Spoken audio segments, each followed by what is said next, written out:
Eco-socialism, eco-socialism, green socialism, or socialist ecology. Eco-socialists generally believe that the expansion of the capitalist system is the cause of social exclusion, poverty, war, and environmental degradation through globalization and imperialism under the supervision of repressive states and transnational structures. Eco-socialism asserts that the capitalist economic system is fundamentally incompatible with the ecological and social requirements of sustainability. 30 Thus, according to this analysis, giving economic priority to the fulfillment of human needs while staying within ecological limits, as sustainable development demands, is in conflict with the structural workings of capitalism. By this logic, market-based solutions to ecological crises, ecological economics, environmental economics, green economy are rejected as technical tweaks that do not confront capitalism's structural failures. 97, 173-87 Eco-socialists advocate for the succession of capitalism. 163 Eco-socialists advocate dismantling capitalism, focusing on common ownership of the means of production by freely associated producers and restoring the commons. Ideology. Eco-socialists are critical of many past and existing forms of both green politics and socialism. They are often described as red-greens adherents to green politics with clear anti-capitalist views, often inspired by Marxism. Red-greens are in contrast to eco-capitalists and green anarchists. The term watermelon is commonly applied, often pejoratively, to greens who seem to put social justice goals above ecological ones, implying they are green on the outside but red on the inside.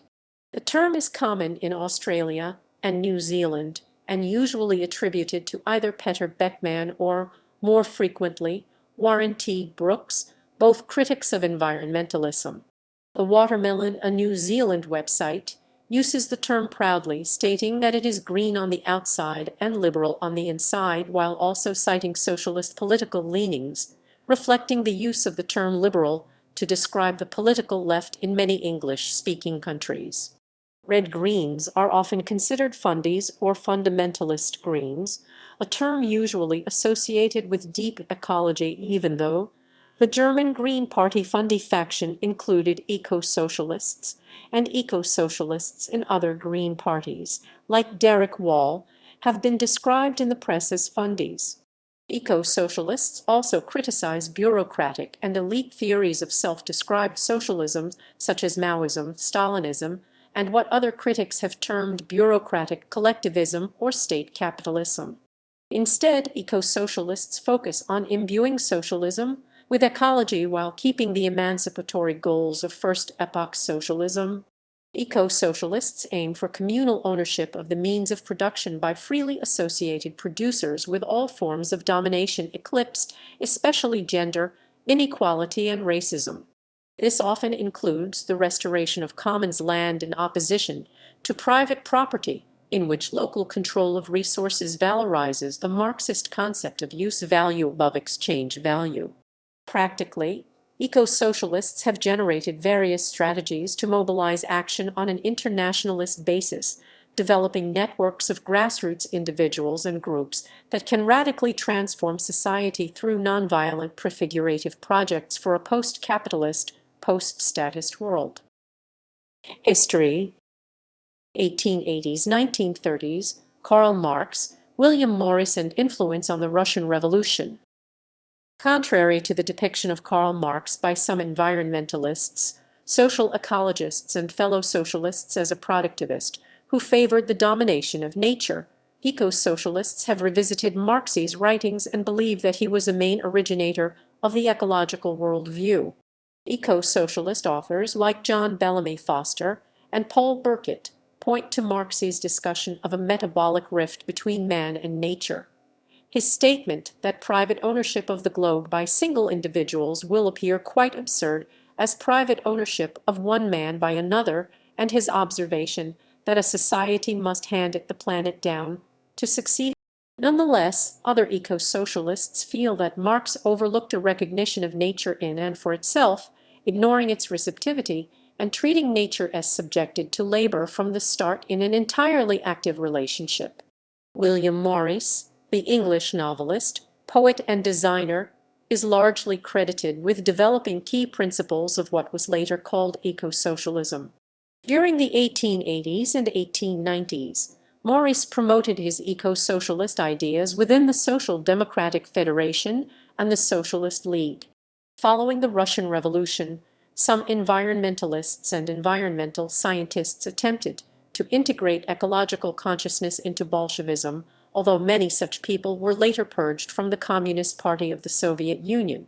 The pre-revolutionary environmental movement, encouraged by the revolutionary scientist Alexander Bogdanov and the Proletkult organization, made efforts to integrate production with natural laws and limits in the first decade of Soviet rule, before Joseph Stalin attacked ecologists and the science of ecology, and the Soviet Union fell into the pseudo-science. Green anarchism. Green anarchism is a school of thought within anarchism which puts a particular emphasis on environmental issues. An important early influence was the thought of the American anarchist Henry David Thoreau and his book Walden, as well as Leo Tolstoy and Elisee Reclus. In the late 19th century there emerged anarcho-naturism as the fusion of anarchism and naturist philosophies within individualist anarchist circles in France, Spain, Cuba, and Portugal. Several anarchists from the mid-20th century, including Herbert Reed, Ethel Manin, Leopold Kohr, Jacques Ellul, and Paul Goodman, also held proto-environmental views linked to their anarchism. Manin's 1944 book Bread and Roses, a utopian survey and blueprint, has been described by anarchist historian Robert Graham as setting forth an ecological vision in opposition to the prevailing and destructive industrial organization of society. Important contemporary currents are anarcho-primitivism and social ecology. Communalism and social ecology. Social ecology is closely related to the work and ideas of Murray Bookchin and influenced by anarchist Peter Kropotkin. Social ecologists assert that the present ecological crisis has its roots in human social problems, and that the domination of human over nature stems from the domination of human over human. In 1958, Murray Bookchin defined himself as an anarchist, seeing parallels between anarchism and ecology. His first book, Our Synthetic Environment, was published under the pseudonym Louise Herber in 1962, a few months before Rachel Carson's Silent Spring. The book described a broad range of environmental ills but received little attention because of its political radicalism. His groundbreaking essay Ecology and Revolutionary Thought introduced ecology as a concept in radical politics. In 1968, he founded another group that published the influential Anarchos magazine, which published that and other innovative essays on post-scarcity and on ecological technologies such as solar and wind energy, and on decentralization and miniaturization. Lecturing throughout the United States, he helped popularize the concept of ecology to the counterculture. Post-scarcity anarchism is a collection of essays written by Murray Bookchin and first published in 1971 by Ramparts Press. It outlines the possible form anarchism might take under conditions of post-scarcity. It is one of Bookchin's major works, and its radical thesis provoked controversy for being utopian and messianic in its faith in the liberatory potential of technology. Bookchin argues that post-industrial societies are also post-scarcity societies, and can thus imagine the fulfillment of the social and cultural potentialities latent in a technology of abundance. The self-administration of society is now made possible by technological advancement, and, when technology is used in an ecologically sensitive manner, the revolutionary potential of society will be much changed. In 1982, his book The Ecology of Freedom had a profound impact on the emerging ecology movement, both in the United States and abroad. He was a principal figure in the Burlington Greens in 1986-90, an ecology group that ran candidates for city council on a program to create neighborhood democracy. Bookchin later developed a political philosophy to complement social ecology, which he called communalism, spelled with a capital C to differentiate it from other forms of communalism. While originally conceived as a form of social anarchism, he later developed communalism into a separate ideology which incorporates what he saw as the most beneficial elements of anarchism, Marxism, syndicalism, and radical ecology. Politically, communalists advocate a network of directly democratic citizens' assemblies in individual communities/cities organized in a confederal fashion. This method used to achieve this is called libertarian municipalism, which involves the establishment of face-to-face democratic institutions which are to grow and expand confederally with the goal of eventually replacing the 1970s-1990s rise of environmentalism and engagement with Marxism and socialism.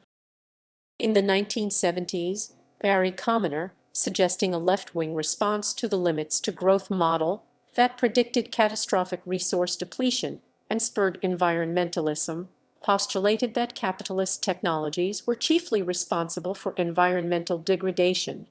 East German dissident writer and activist Rudolf Barrow published two books addressing the relationship between socialism and ecology, The Alternative in Eastern Europe and Socialism, and Survival, which promoted a new which he gained international notoriety.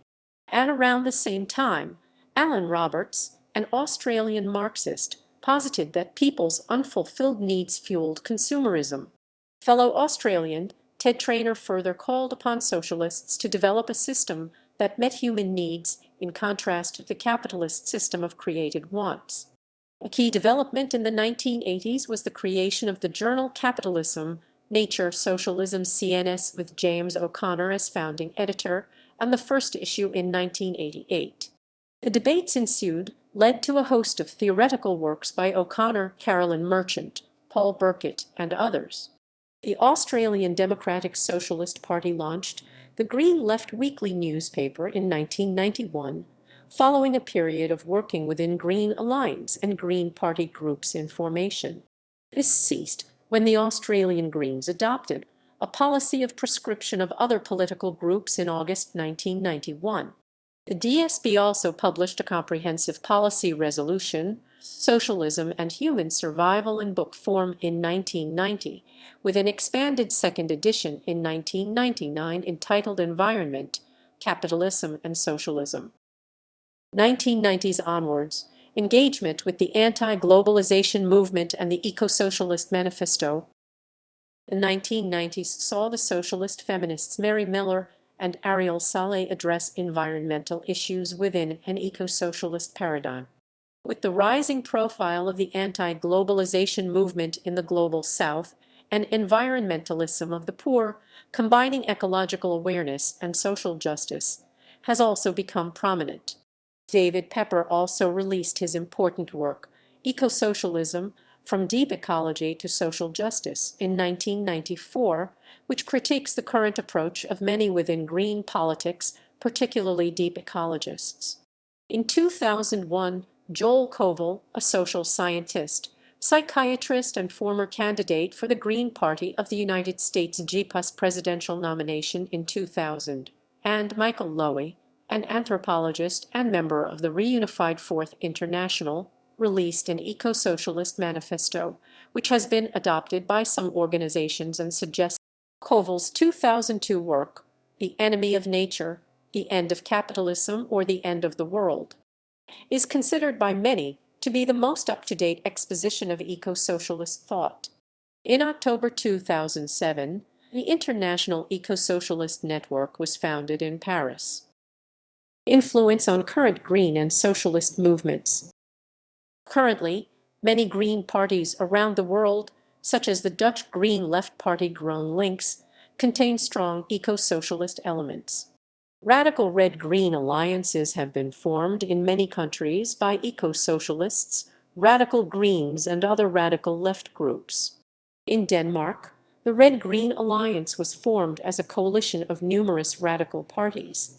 Within the European Parliament, a number of far-left parties from Northern Europe have organized themselves into the Nordic Green Left Alliance. Red Greens feature heavily in the Green Party of Saskatchewan in Canada, but not necessarily affiliated to the Green Party of Canada. In 2016, GPUS officially adopted eco-socialist ideology within the party. The Green Party of England and Wales features an eco-socialist group, Green Left, that was founded in June 2005 and whose members hold a number of influential positions within the party, including both the former principal speakers Jean Barry and Derek Wall, himself an eco-socialist and Marxist academic, as well as prominent Green Party candidate and many Marxist organizations also contain eco-socialists, as evidenced by Lowy's involvement in the reunified Fourth International and Socialist Resistance, a British Marxist newspaper that reports on eco-socialist issues and has published 2 collections of essays on eco-socialist thought, Eco-socialism or Barbarism, edited by Jane Kelly and Sheila Malone, and The Global Fight for Climate Justice, edited by Ian Angus with a foreword by Derek Wall. Influence on existing socialist regimes. Eco-socialism has had a minor influence over developments in the environmental policies. Pan Yu, deputy director of the PRC State Environmental Protection Administration, has acknowledged the influence of eco-socialist theory on his championing of environmentalism within China, which has gained him international acclaim, including being nominated for the Person of the Year Award 2006 by The New Statesman, a British current affairs magazine. Yu stated in an interview that, while he often finds eco-socialist theory too idealistic and lacking ways of solving actual problems, he believes that it provides political reference for China's scientific view of development, gives socialist ideology room to expand, and offers a theoretical basis for the establishment of fair international rules on the environment. He echoes much of eco-socialist thought, attacking international environmental inequality, refusing to focus on technological fixes, and arguing for the construction of a harmonious, resource-saving, and environmentally friendly society. He also shows a knowledge of eco-socialist history, from the convergence of radical green politics and socialism and their political red-green alliances in the post-Soviet era. This focus on eco-socialism has informed in the essay on Socialist Ecological Civilization, published in September 2006, which, according to Chinadialogue, sparked debate in China. The current constitution of Bolivia, promulgated in 2009, is the first both ecologic and pro-socialist constitution in the world, making the Bolivian state officially eco-socialist. Eco-Socialist International Network and other international eco-socialist organizations. In 2007, it was announced that attempts to form an Eco-Socialist International Network (EIN) would be made, and an inaugural meeting of the International occurred on 7 October 2007 in Paris. The meeting attracted more than 60 activists from Argentina, Australia, Belgium, Brazil, Canada, Cyprus, Denmark, France, Greece, Italy, Switzerland, United Kingdom, and the United States, and elected a steering committee featuring representatives from Britain, the United States, Canada, France, Greece, Argentina. The committee states that it wants to incorporate members from China, India, Africa, Oceania, and Eastern Europe. EIN held its second international conference in January 2009 in association with the Next World Social Forum in Brazil. The conference released the Belém Eco-Socialist Declaration. International networking by eco-socialists has already been seen in the Praxis Research and Education Center, a group on international researchers and activists.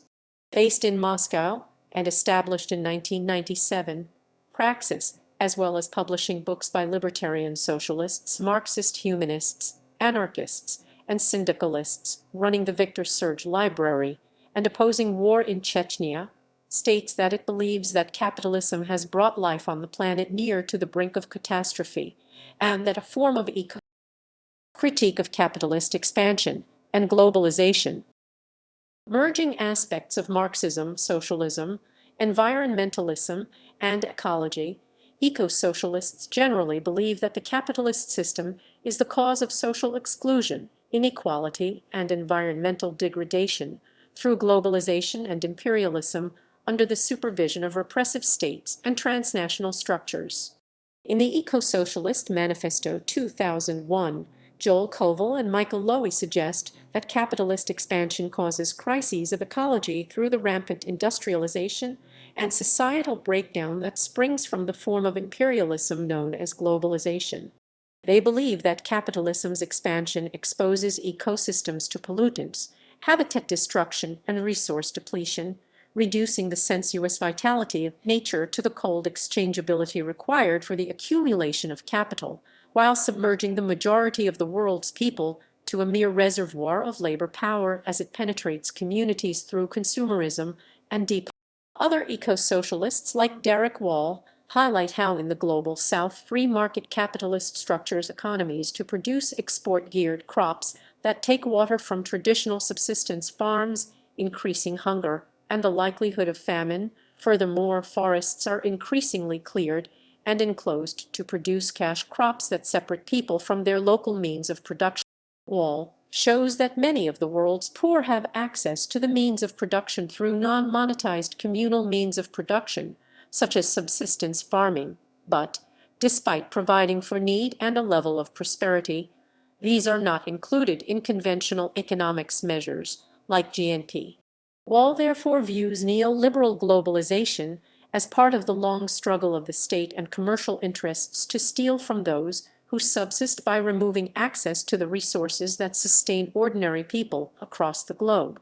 Furthermore, Koval sees neoliberalism as a return to the pure logic of capital that has effectively swept away measures which had inhibited capital's aggressivity, replacing them with naked exploitation of humanity and nature. For Koval, this tearing down of boundaries and limits to accumulation is known as globalization, which was a deliberate response to a serious accumulation crisis in the 1970s that had convinced the leaders of the global economy to install what we know as neoliberalism.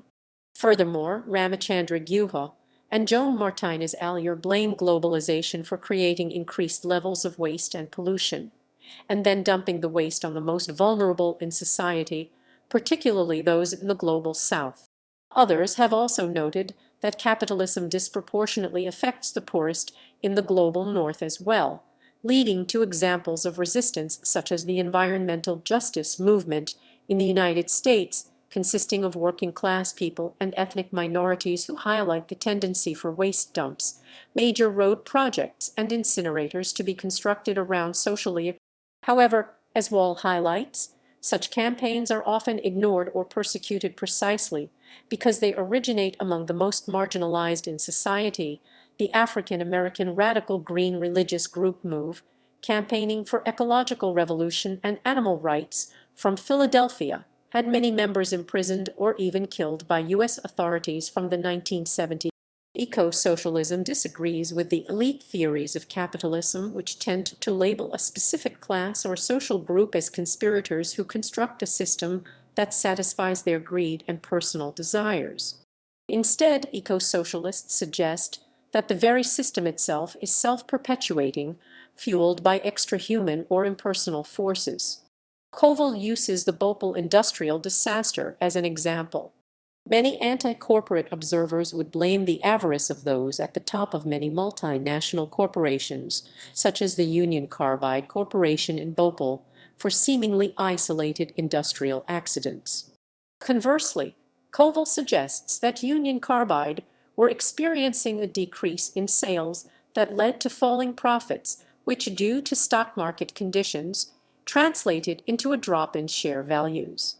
The depreciation of share value made many shareholders sell their stock, weakening the company and leading to cost-cutting measures that eroded the safety procedures and mechanisms at the Bhopal site. Though this did not, in Koval's mind, make the Bhopal disaster inevitable, he believes that it illustrates the effect market forces can have on increasing the likelihood of ecological and social problems. Use and exchange value. Eco-socialism focuses closely on Marx's theories about the contradiction between use values and exchange values.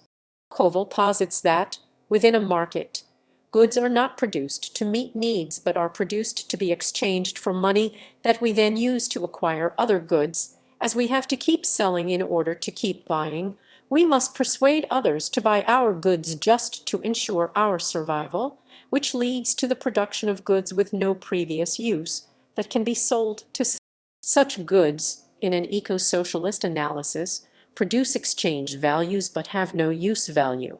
Eco-socialists like Koval stress that this contradiction has reached a destructive extent where certain essential activities such as caring for relatives full-time and basic subsistence are unrewarded, while unnecessary commodities earn individuals huge fortunes and fuel consumerism and resource depletion.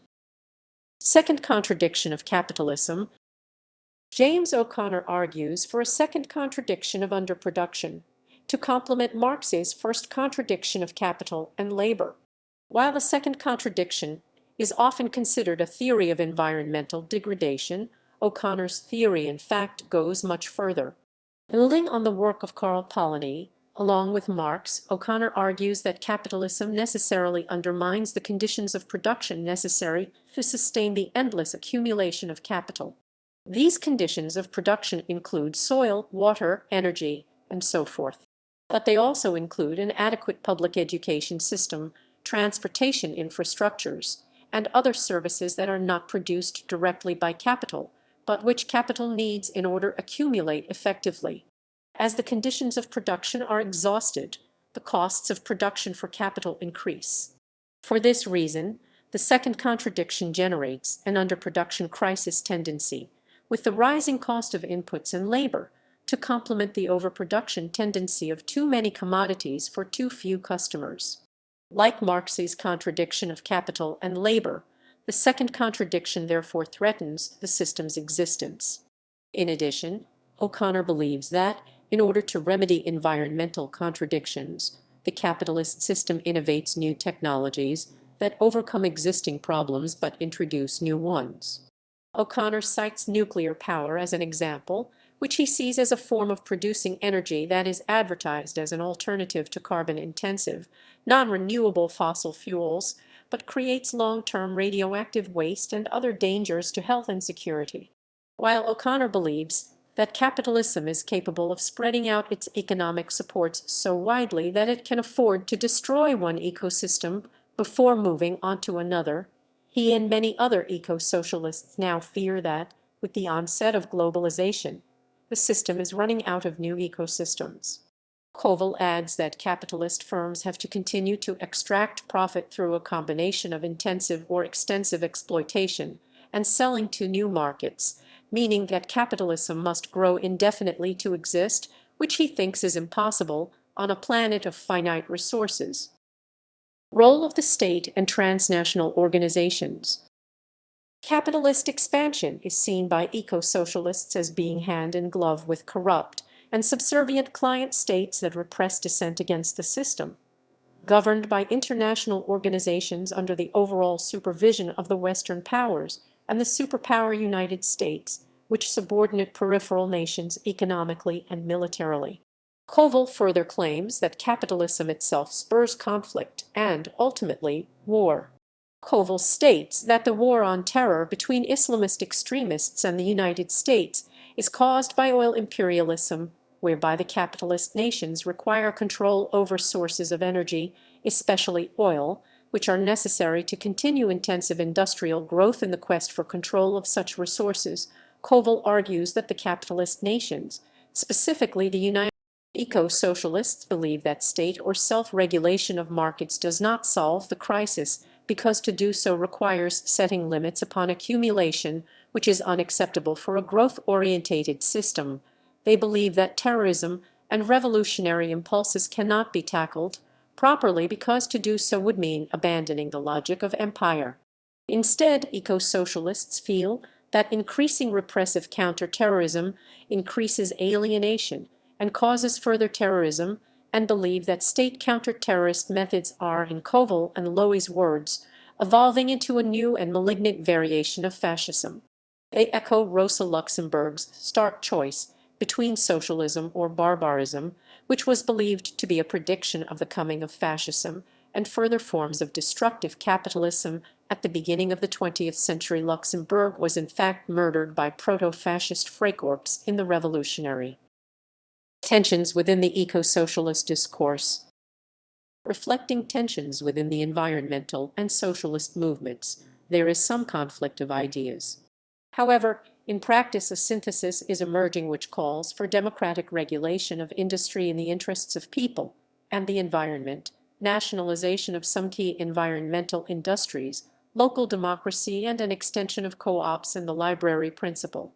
For example, Scottish Green Peter McCall argues that elected governments should abolish poverty through a citizens' income scheme, regulate against social and environmental malpractice, and encourage environmental good practice through state procurement.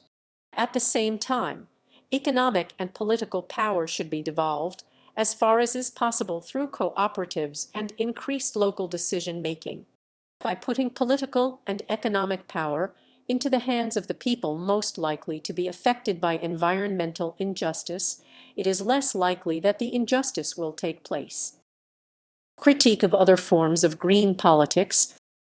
Eco-socialists criticize many within the green movement for not being overtly anti-capitalist, for working within the existing capitalist, statist system, for voluntarism, or for reliance on technological fixes. The eco-socialist ideology is based on a critique of other forms of green politics, including various forms of green economics, localism, deep ecology, bioregionalism, and even some manifestations of radical green ideologies such as ecofeminism and social ecology. As Koval puts it, eco-socialism differs from green politics at the most fundamental level. Many eco-socialists also oppose Malthusianism and are alarmed by the gulf between green politics in the global north and the global south. Opposition to within-system approaches, voluntarism, and technological fixes. Eco-socialists are highly critical of those Greens who favor working within the system, while eco-socialists like Koval recognize the ability of within-system approaches to raise awareness and believe that the struggle for an ecologically rational world must include a struggle for the state. He believes that the mainstream green movement is too easily co-opted by the current powerful socio-political forces as it passes from citizen-based activism to ponderous bureaucracies. For Koval, capitalism is happy to enlist the green movement for convenience, control over popular dissent, and rationalization. He further attacks within-system green initiatives like carbon trading, which he sees as a capitalist shell game that turns pollution into a fresh source of profit. Brian Takar has further criticized carbon trading in this way, suggesting that it augments existing class inequality and gives the largest players substantial control over the whole game. In addition, Koval criticizes the defeatism of voluntarism in some local forms of environmentalism that do not connect. He suggests that they can be drawn off into individualism or co-opted to the demands of capitalism, as in the case of certain recycling projects, where citizens are induced to provide free labor to waste management industries who. He labels the notion on voluntarism ecopolitics without struggle. Technological fixes to ecological problems are also rejected by eco-socialists. Sarel Sarkar has updated the thesis of 1970s limits to growth to exemplify the limits of new capitalist technologies, such as hydrogen fuel cells, which require large amounts of energy to split molecules to obtain hydrogen. Furthermore, Koval notes that events in nature are reciprocal and multi-determined and can therefore not be predictably fixed. Socially, technologies cannot solve social problems because they are not mechanical. He posits an eco-socialist analysis developed from Marx that patterns of production and social organization are more important than the forms of technology used within a given configuration of society. Under capitalism, he suggests that technology has been the sine qua non of growth. In the modern world, Koval considers the supposed efficiency of new post-industrial commodities is a plain illusion, as miniaturized components involve many substances and are therefore non-recyclable, and, theoretically, only simple substances could be retrieved by burning out-of-date equipment, releasing more pollutants. He is quick to warn environmental liberals against overselling the virtues of renewable energies that cannot meet the mass energy consumption of the era, although he would still support renewable energy projects. He believes it is more important to restructure societies to reduce energy use before relying on renewable energy technologies alone.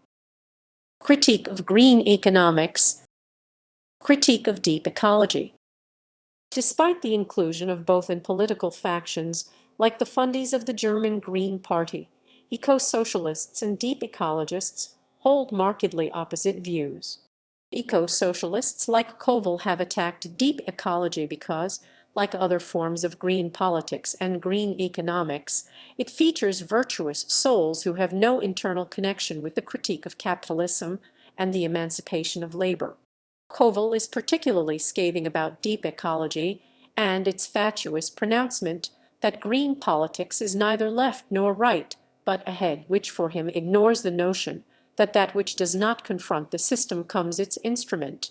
Even more scathingly, Koval suggests that in its effort to decenter humanity within nature, deep ecologists can go too far and argue for the splitting away of unwanted people, as evidenced by their desire to preserve wilderness by removing the groups that have lived there from time immemorial. Koval thinks that this lends legitimacy to capitalist elites, like the United States State Department and the World Bank, who can make preservation of wilderness a part of their projects that have added value as sites for ecotourism, but remove people from their land. Between 1986 and 1996, Koval notes that over 3 million people were displaced by conservation projects in the making of the national parks of the United States. 300 Shoshone Indians were killed in the development of Yosemite. Koval believes that deep ecology has affected the rest of the green movement and led to calls from restrictions on immigration, often allying with reactionaries in a cryptically racist quest.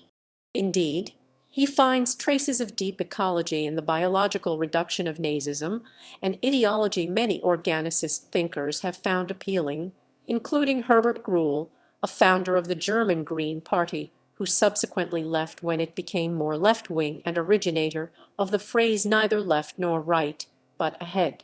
Koval warns that, while ecofascism is confined to a narrow band of far-right intellectuals and disaffected white power skinheads who involved themselves alongside far-left groups in the anti-globalization movement, it may be imposed as a revolution from above to install an authoritarian regime in order to preserve the main workings of the system in times of crisis. Critique of bioregionalism. Bioregionalism, a philosophy developed by writers like Kirkpatrick Sale who believe in the self-sufficiency of appropriate bioregional boundaries drawn up by inhabitants of an area, has been thoroughly critiqued by Koval, who fears that the vagueness of the area will lead to conflict and further boundaries between communities. While Sale cites the bioregional living of Native Americans, Koval notes that such ideas are impossible to translate to populations of modern proportions, and evidence is the fact that Native Americans held land in commons rather than private property. Thus, for eco-socialists, bioregionalism provides no understanding of what is needed. Koval also attacks the problems of self-sufficiency. Where Sale believes in self-sufficient regions, each developing the energy of its peculiar ecology, such as wood in the Northwest USA, Koval asks how, on Earth, these can be made sufficient for regional needs, and notes the environmental damage of converting Seattle into a forest-destroying and smoke-spewing wood-burning city.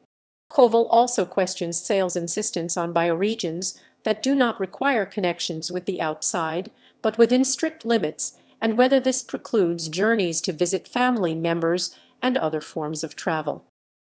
Critique of variants of ecofeminism.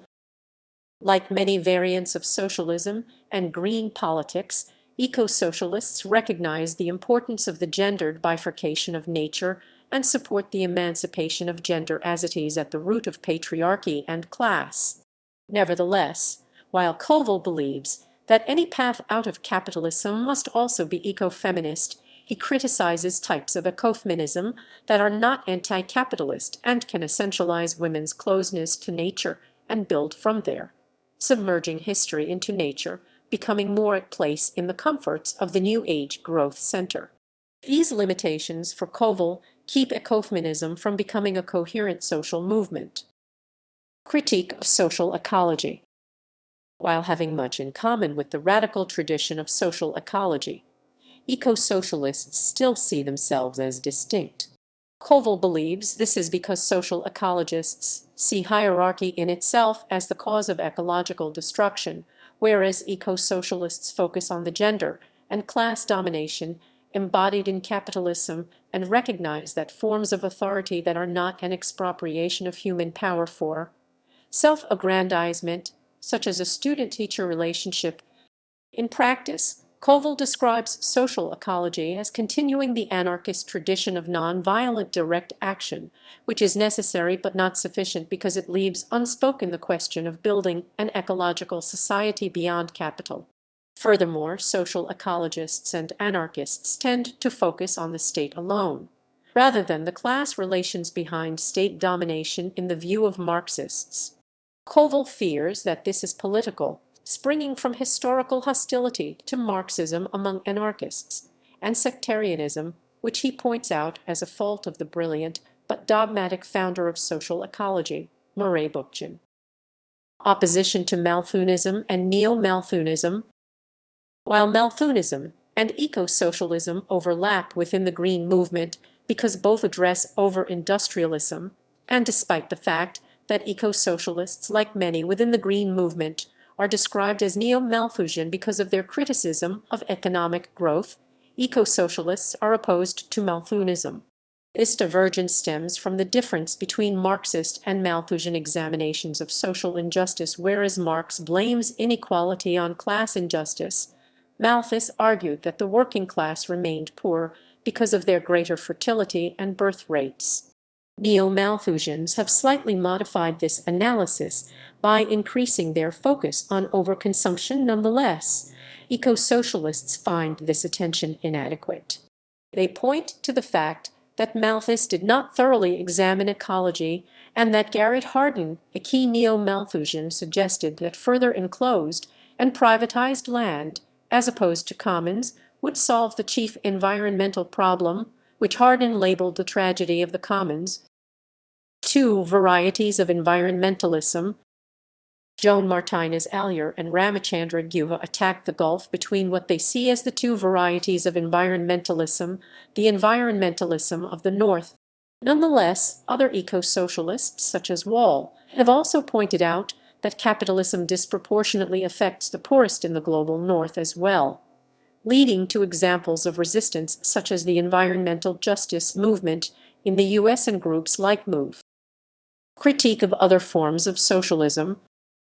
Eco-socialists choose to use the term socialist, despite the failings of its 20th century interpretations, because it still stands for the supersession of capital, and thus the name and the reality must become adequate for this time.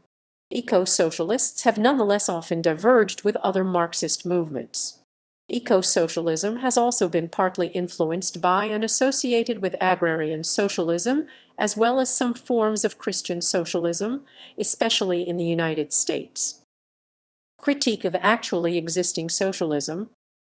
For Koval and Lowy, eco-socialism is the realization of the first epoch socialisms by resurrecting the notion of free development of all producers and distancing themselves from the attenuated. They ground the failure of past socialist movements in underdevelopment in the context of hostility by existing capitalist powers, which led to the denial of internal democracy and emulation of capitalist productivism. Koval believes that the forms of actually existing socialism consisted of public ownership of the means of production, rather than meeting the true definition of socialism as a free association of producers, with the party-state bureaucracy acting as the alienating substitute public. In analyzing the Russian Revolution, Koval feels that conspiratorial revolutionary movements cut off from the development of society will find society an inert mass requiring leadership from above. From this, he notes that the anti-democratic Tsarist heritage meant that the Bolsheviks, who were aided into power by World War I, were a minority who, when faced with a counter-revolution and invading Western powers, continued the extraordinary needs of war communism, which put the seal of authoritarianism on the revolution. Thus, for Koval, Lenin, and Trotsky. In Koval's eyes, Lenin came to oppose the nascent Bolshevik environmentalism and its champion Alexander Bogdanov, who was later attacked for idealism. Koval describes Lenin's philosophy as a sharply dualistic materialism, rather similar to the Cartesian separation of matter and consciousness, and perfectly tooled to the active working over of. This tendency was, according to Koval, augmented by a desire to catch up with the West and the severe crisis of the revolution's first years. Furthermore, Koval quotes Trotsky, who believed in a communist Superman who would learn how to move rivers and mountains.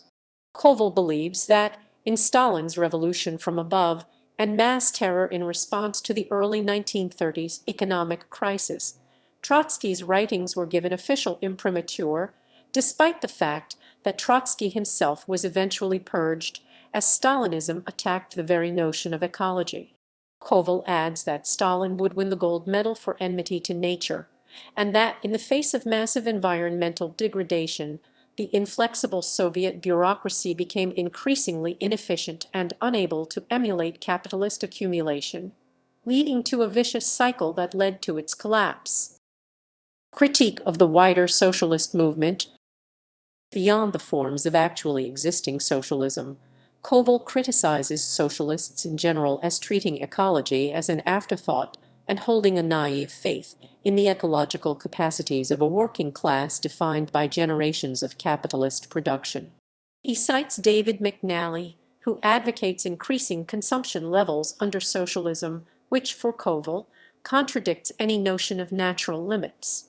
He also criticizes McNally's belief in releasing the positive side of capital's self-expansion after the emancipation of labor. Instead, Koval argues that a socialist society would seek not to become larger but would rather become more realized, choosing sufficiency and eschewing economic growth.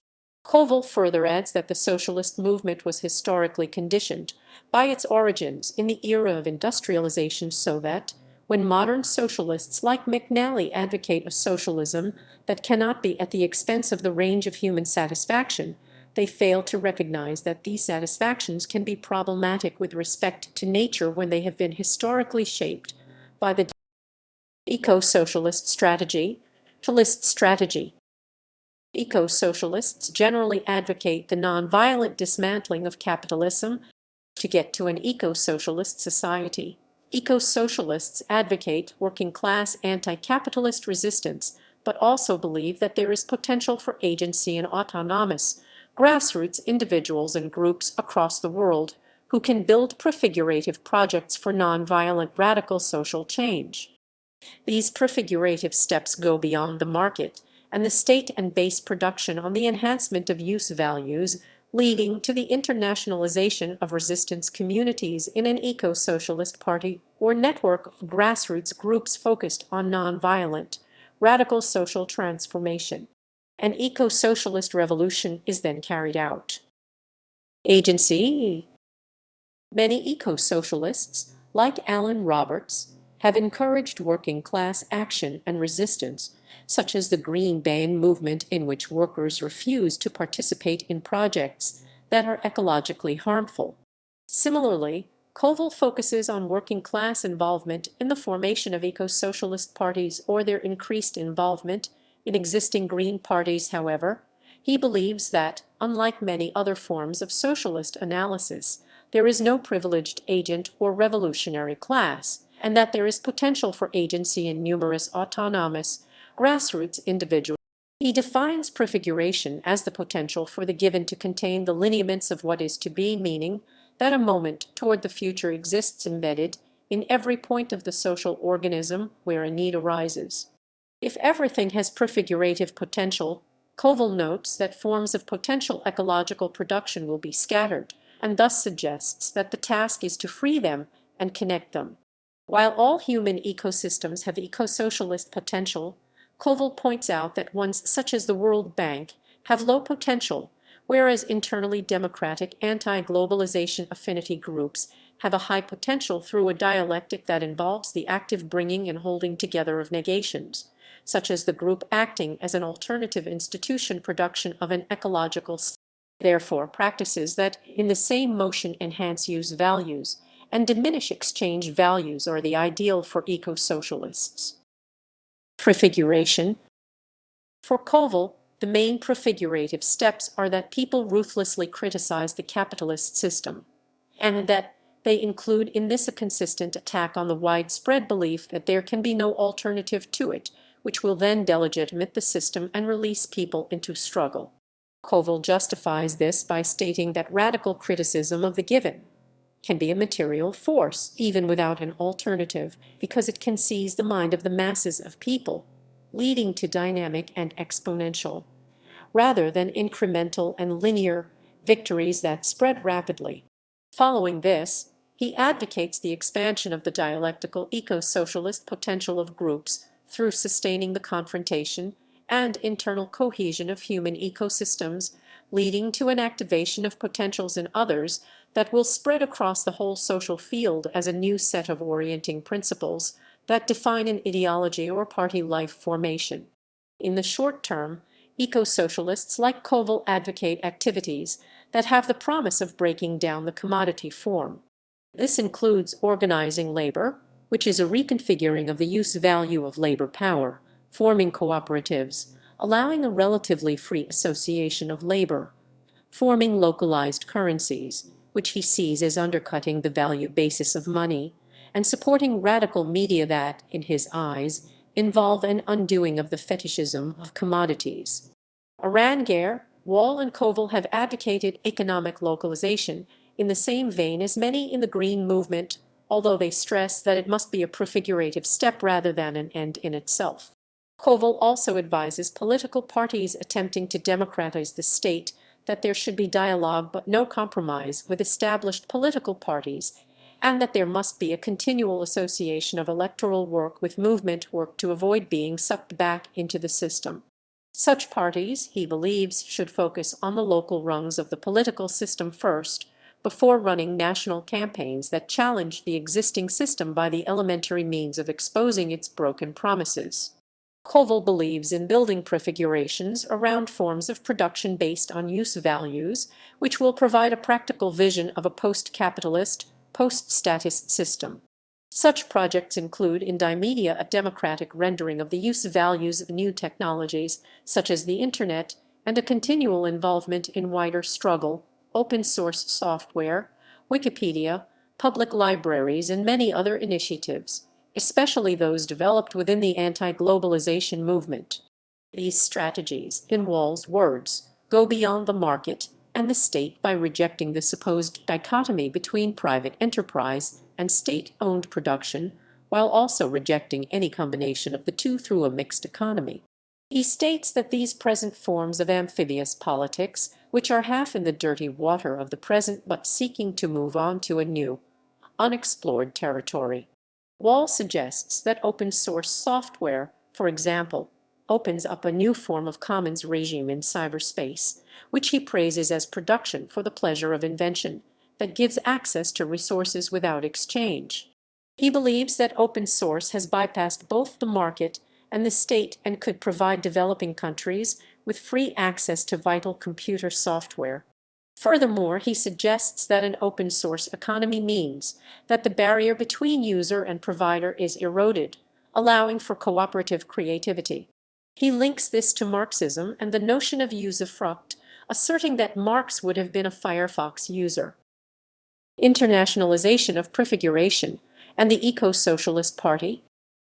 Many eco-socialists have noted that the potential for building such projects is easier for media workers than for those in heavy industry because of the decline in trade unionism and the globalized division of labor which divide. Koval posits that class struggle is internationalized in the face of globalization, as evidenced by a wave of strikes across the global south in the first half of the year 2000. Indeed, he says that labor's most cherished values are already eminently ecocentric. Koval therefore thinks that these universalizing tendencies must lead to the formation of a consciously eco-socialist party that is neither like a parliamentary or vanguardist party. Instead, Koval advocates a form of political party grounded in communities of resistance, where delegates from these communities form the core of the party's activists, and these delegates and the open and transparent assembly they form are subject to recall and regular rotation of members. He holds up the Zapatista Army of National Liberation (ESLN) and the Gaviota movement as examples of such communities, which are produced outside capitalist circuits and show that there can be no single way valid for all peoples. Nonetheless, he also firmly believes in connecting these movements, stating that eco-socialism will be international or it will be nothing, and hoping that the Eco-Socialist Party can retain the autonomy of local communities while supporting them materially. With an ever-expanding party, Koval hopes that defections by capitalists will occur, leading eventually to the armed forces and police who, in joining the revolution, will signify that the turning point is reached. Revolution and transition to eco-socialism. The revolution as envisaged by eco-socialists involves an immediate socio-political transition. Internationally, eco-socialists believe in a reform of the nature of money and the formation of a World People's Trade Organization (WTO) that democratizes and improves world trade through the calculation of an ecological price (EP). This would then be followed by a transformation of socioeconomic conditions towards ecological production, commons land and notions of usufruct that seek to improve the common property possessed by society to in private property. Eco-socialists assert that this must be carried out with adherence to nonviolence. Immediate aftermath of the revolution. Eco-socialists like Koval use the term eco-socialist revolution to describe the transition to an eco-socialist world society.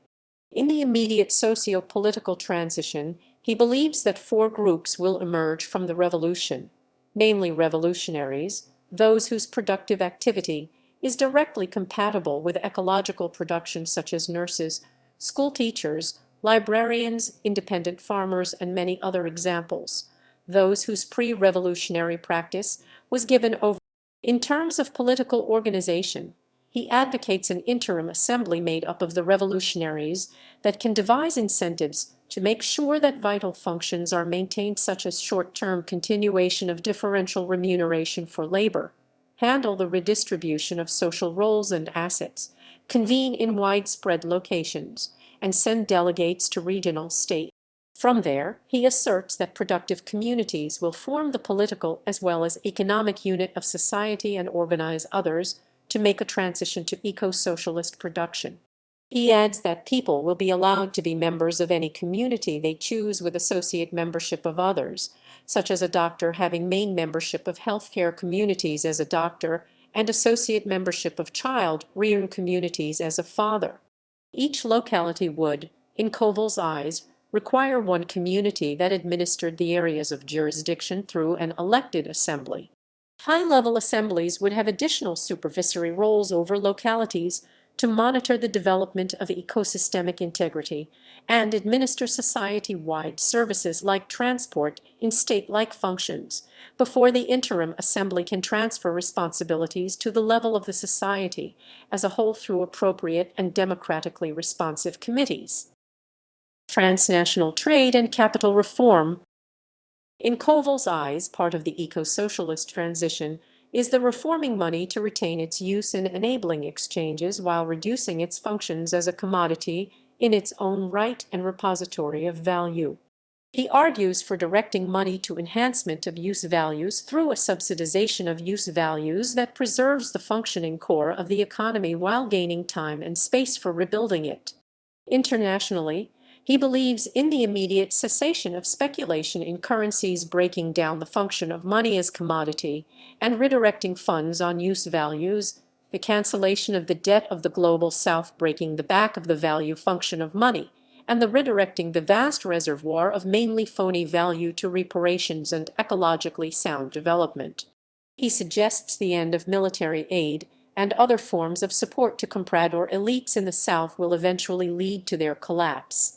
In terms of trade, Koval advocates a World People's Trade Organization (WTO), responsible to a confederation of popular bodies in which the degree of control over trade is proportional to involvement with production, meaning that farmers would have a special say over food trade, and so on.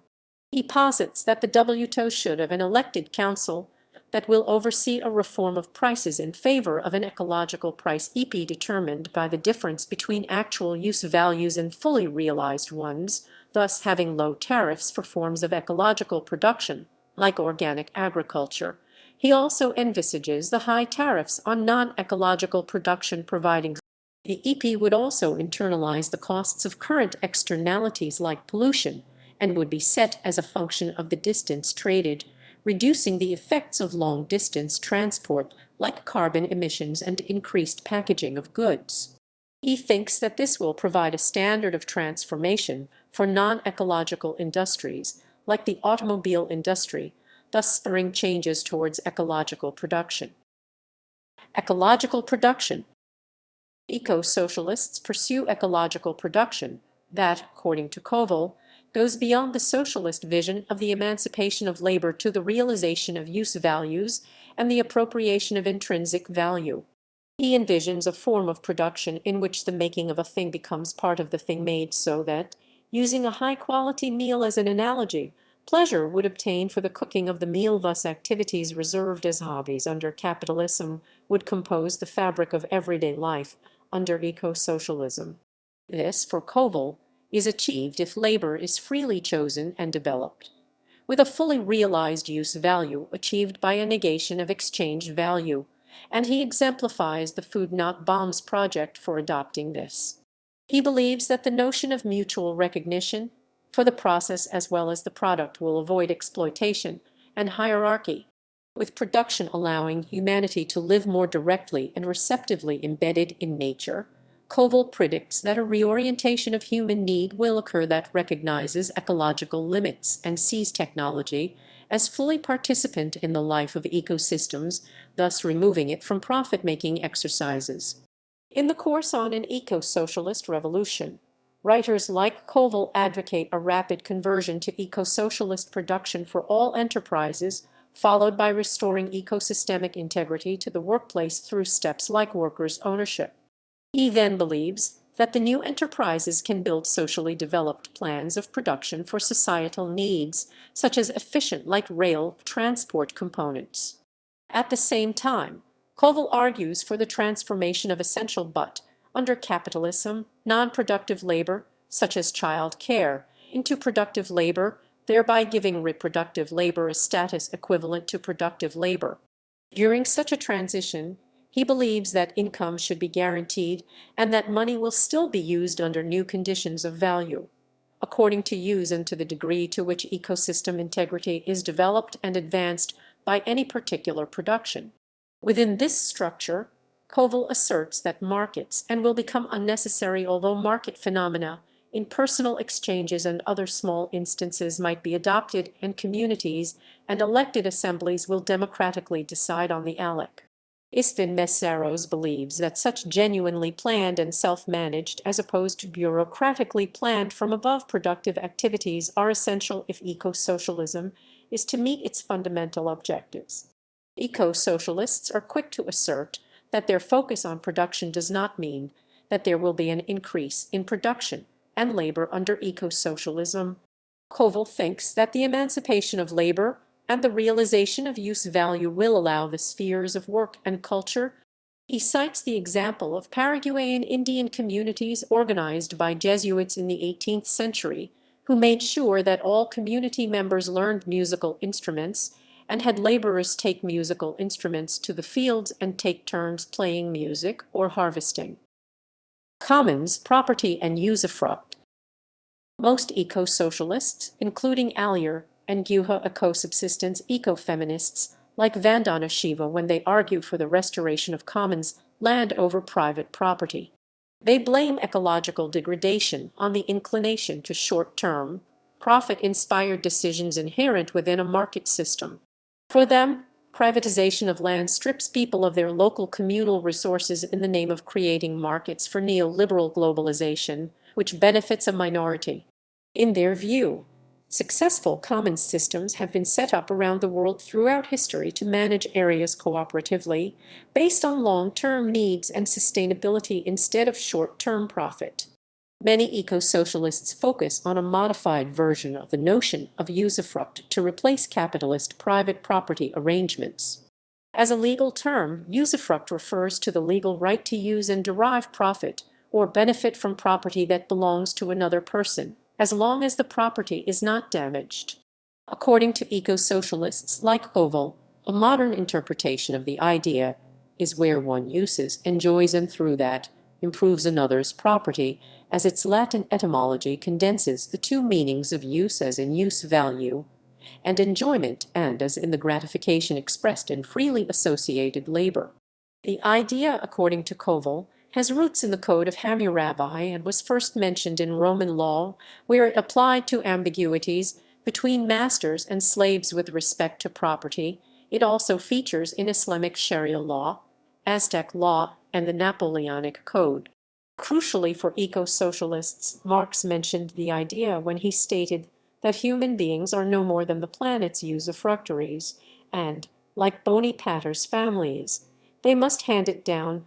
Koval and others have taken on this reading, asserting that, in an eco-socialist society, everyone will have rights of use and ownership over those means of production necessary to express the creativity of human nature, namely a place of one's own to decorate to personal taste, some personal possessions, the body and its attendant sexual. However, Koval sees property as self-contradictory because individuals emerge in a tissue of social relations and nested circles, with the self at the center and extended circles where issues of sharing arise from early childhood on. He believes that the full self is enhanced more by giving than by taking. This, for Koval, reverses what Marxists see as the commodity fetishism and atomization of individuals through the unappeasable craving for having and excluding others from having under capitalism. Under eco-socialism, he therefore believes that enhancement of use value will lead to differentiated ownership between the individual and the collective, where there are distinct limits on the amount of property individuals control, and no one can take control of resources that would permit the alienation of means of production from another. He then hopes that the hubris of the notion of ownership of the planet will be replaced with usufruct. Nonviolence. Most eco-socialists are involved in peace and anti-war movements, and eco-socialist writers, like Koval, generally believe that violence is the rupturing of ecosystems and is therefore deeply contrary to eco-socialist values. Koval believes that revolutionary movements must prepare for post-revolutionary violence from counter-revolutionary sources by prior development of the democratic sphere within the movement, because to the degree that people are capable of self-government, so will they turn away from violence and retribution, for a self-governed people cannot be pushed around by any alien government. In Koval's view, it is essential that the revolution takes place in or spreads quickly to the United States, which is capital's gendarme and will crush any serious threat, and that revolutionaries reject the death penalty and retribution against former opponents or counter-revolutionaries. Criticism. List of eco-socialists.